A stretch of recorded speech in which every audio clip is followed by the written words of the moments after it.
What is a debit balance? The debit balance is the amount owed by an investor to a broker. Often the balance is associated with the current amount the investor owes that is posted to a margin account.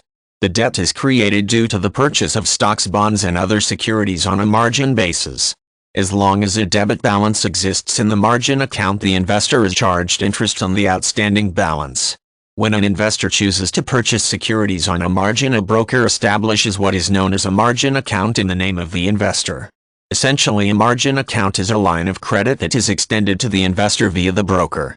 This credit line can be used to purchase stocks and other securities without having to use the financial assets of the investor to make the purchase.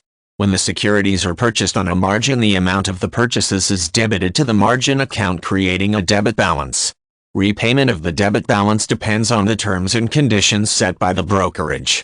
While it is necessary for the brokerage to comply with any governmental regulations set in place, there is often still some room for the brokerage to define terms above and beyond those regulations. The investor with a high credit rating may receive a substantial line of credit and have liberal repayment terms connected with the debit balance. Investors with fewer assets may be granted a smaller margin and have more restrictive terms of repayment until the brokerage determines the investor is a good credit risk. In all cases, the debit balance is subject to finance and interest charges.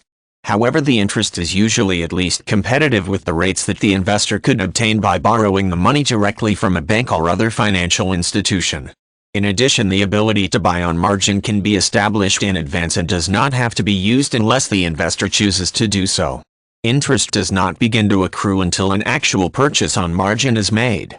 Many investors are able to achieve a substantial return on a good investment purchased on a margin and repay both the debit balance and the applied interest in a short period of time. However, it is important to note that the debit balance is a debt that is owed by the investor regardless of how the acquired security performs.